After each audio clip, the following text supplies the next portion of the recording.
I think I found one of the most creative reverb plugins I've used in a while. What makes it special? Let's find out.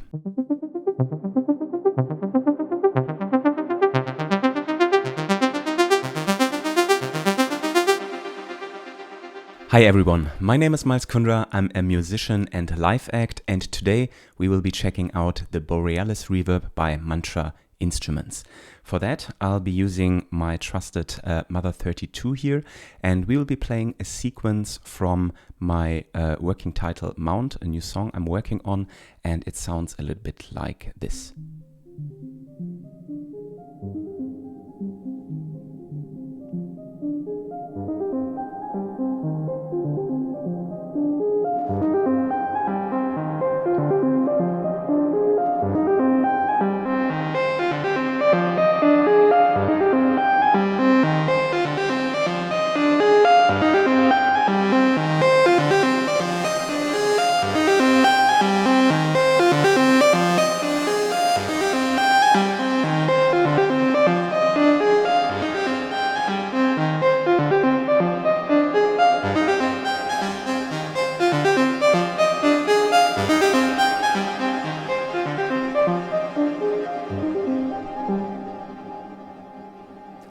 That is the sound source that we will be working with today, and if I switch here to my screen, you can actually see that there are two instances of Borealis already on this sound. But actually what I want to do today is not kind of like to talk about how this reverb here is used on this song, but actually just create a new sound from scratch with you. Alright, so here we have the interface of the Borealis reverb. I've deleted the two instances I had on the track before, and now we are starting here completely from scratch with a blank preset. Let me, before we start into this, show you what the raw sound sounds like. That's the raw sound coming out of the Mother 32, and now let's go through some of the algorithms. If you click here on the top left side, you get a choice of all these different algorithms that all sound very, very nice. Let's maybe start here with Kvndra.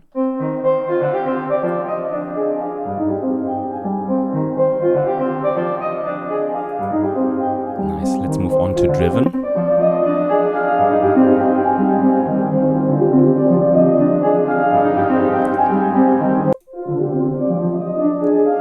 Freeze. Let's go to granular. Alright, this is where it already starts to get very, very interesting. So you can see already and hear that this one goes beyond kind of like classical reverb with all these these granular stuff going on. Let's maybe check out another one. Let's go here for church.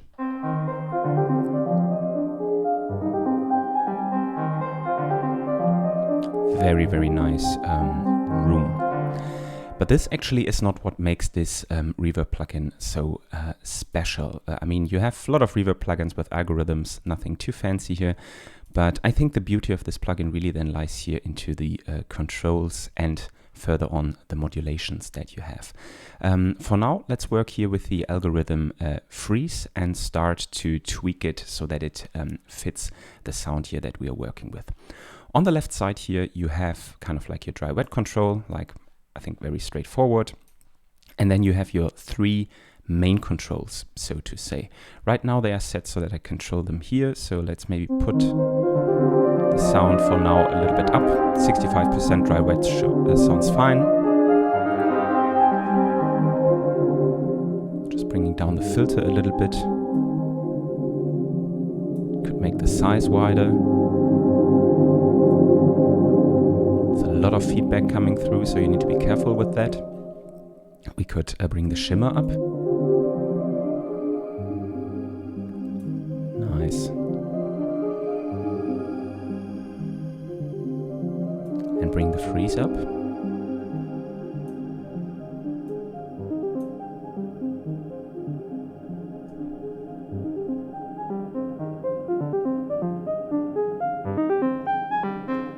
Super nice way to kind of like, freeze the reverb and then have this kind of like tail that you now hear ongoing. So very cool and good to have control, of course, over all of these parameters. But I think where Borealis now really shines is if you click on this button here and it opens up this modulation tab, right? So we can now actually choose how we want to modulate or control these sounds. At first, we have these three icons here, right? You can also see them here on the top right. And actually you can assign the sounds to be controlled by these icons. They are actually here in the main interface. So if I move this one, you can now see very nicely here in the graphical interface that this the circle here is moving. Then we have the equalization sign, which changes a little bit the color scheme here. And then here we have the triangle that changes kind of like these lines here. And I could now, for example, say I want the dry wet to be controlled by the equalizer here. And the cool thing is I could also say I want the size to be controlled by the same control function, right? So now if we go to these equalizer, where is it? Here we are. And then kind of like you can see on the left side that both parameters are actually controlled by that. Now, I think this is really cool because also Mantra Instruments markets this plugin as a performance reverb, and you can actually, these kind of like three elements here, you can assign them to your performance controls. Like for example, now if I have my Ableton push, I could just assign these to be controlled via the push. So while I'm playing, I have a lot of control over the sound and can just turn these knobs and affect multiple parameters, which is really nice and makes the reverb then of course a little bit more lively. But this is not the only thing, of course, you can use for modulation, right? Then of course here you have also the other icons you could assign. But I think really where it gets interesting is if I go in here and you can already see the dry wet starts to move, you have different modulation sources. 4 in total, 3 kind of like, I would say, more classical LFO ones, and then an envelope follower, which I think is one of the coolest things. Let's go for now, maybe not here for the dry wet, because this I want to control for now here by hand. Let's maybe go to the size and start to work with the size and kind of like use modulation on it. If I now attach the first modulation here, you can see there's a lot of movement going on. But actually I could already now in this window say, I want to narrow kind of like the depth of the LFO, right? So I could say here, for example, now it goes from 0 to 100%. And I could say I want the size only to change between, let's say, 60 and 40%, right? And you can see it's still the same LFO movement, but the change of size here is way more gentle. Now, if you want further controls over the modulators themselves, you can click here on the third tab, and you can actually see here in this window a very nice overview of what's actually going on. This is a classical sine wave LFO. And I want to bring the rate now down to make it slower.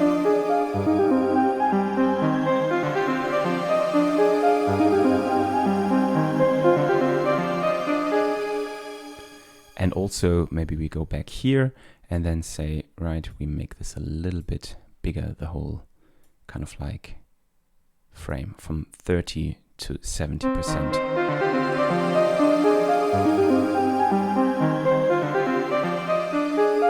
Very nice. For the freeze, we could actually do the same thing.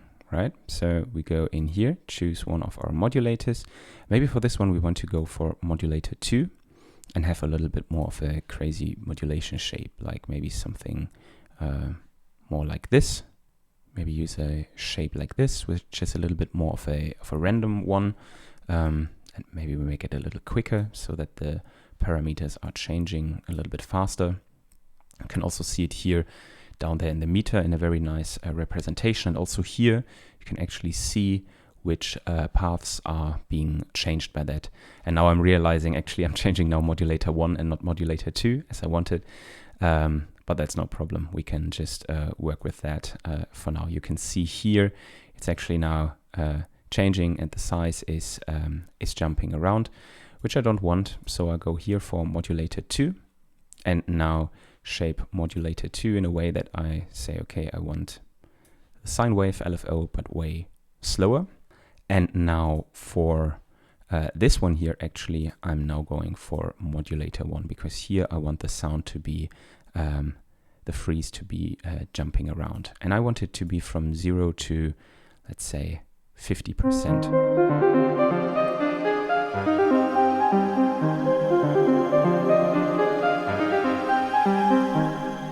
And maybe the shimmer, we also want to give it some movement, maybe the same one as for the size, right? So let's go here to modulator 2 as well.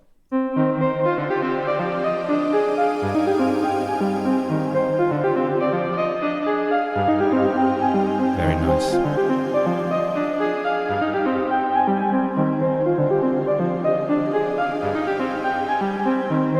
Yeah, that sounds really cool with the LFO on that.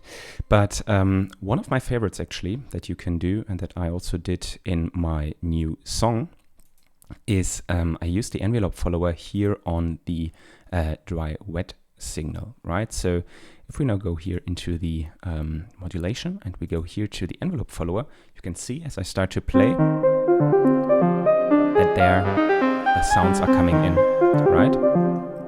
And now we bring this a little bit up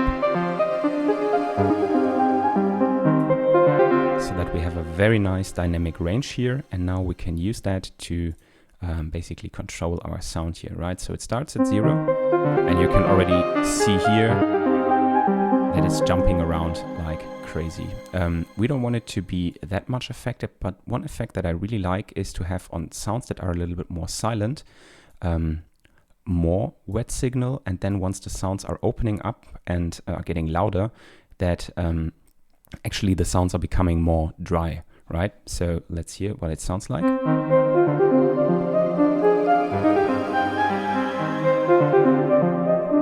So now if I would open up the filter,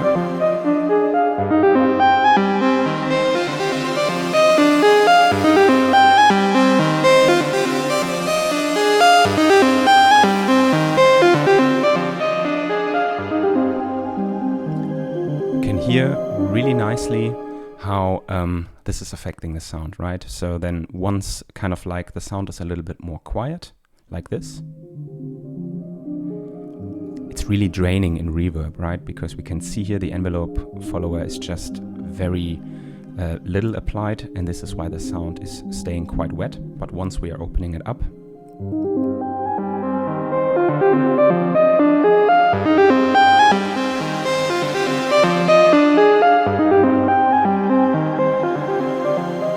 yeah, really nice way to make the sound come to life and to give it a little bit more of movement. Now, one other really cool thing we could do now is actually to work with the plugin and kind of like see how now other algorithms would sound on that sound, right? So I have this now playing, and now we can switch between the different algorithms while our modulations here are staying the same.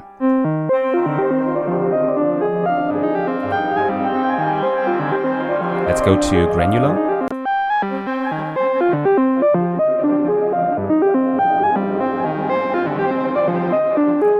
Very wild.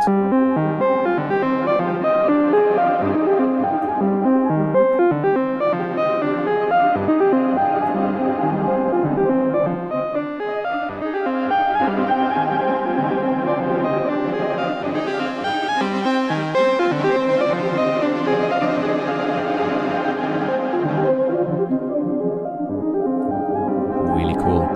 I really like these grain effects here. I also used the plugin on some sounds where I didn't apply any room here, so I put the decay to 0 and just played around with these post grains because I think they sound really fantastic. Let's check what orbital would sound like. Oh, hello.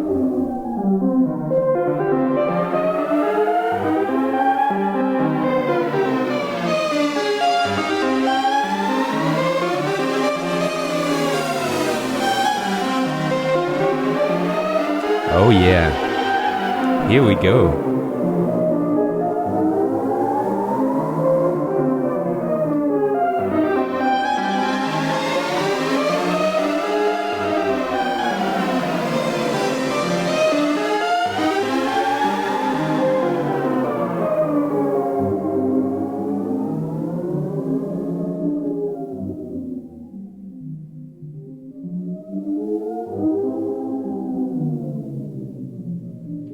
Wow, super nice. And yeah, I think that shows in a very, very nice way how you can actually bump into some happy accidents with this reverb plugin and what makes it so special. And yeah, that's my quick overview of Mantra Instruments Borealis. I was looking for a reverb plugin because honestly, I'm not super happy with the stock reverb plugins that Ableton has to offer, like the regular reverb, but also the hybrid reverb. I think sometimes they're lacking a little bit of character and also a little bit of creative approach. And this is exactly what I found now in the Mantra Instruments Borealis reverb. Super nice plugin that really invites you to play around with, to get creative with, and to get some really nice sounds out of it that you can further use then in your productions. I hope you found the video useful, and yeah, I would really appreciate a thumbs up and a sub to the channel if you like what I do here. And yeah, now I'm wishing you an amazing day. Have a great music production time, and I see you very soon. Peace.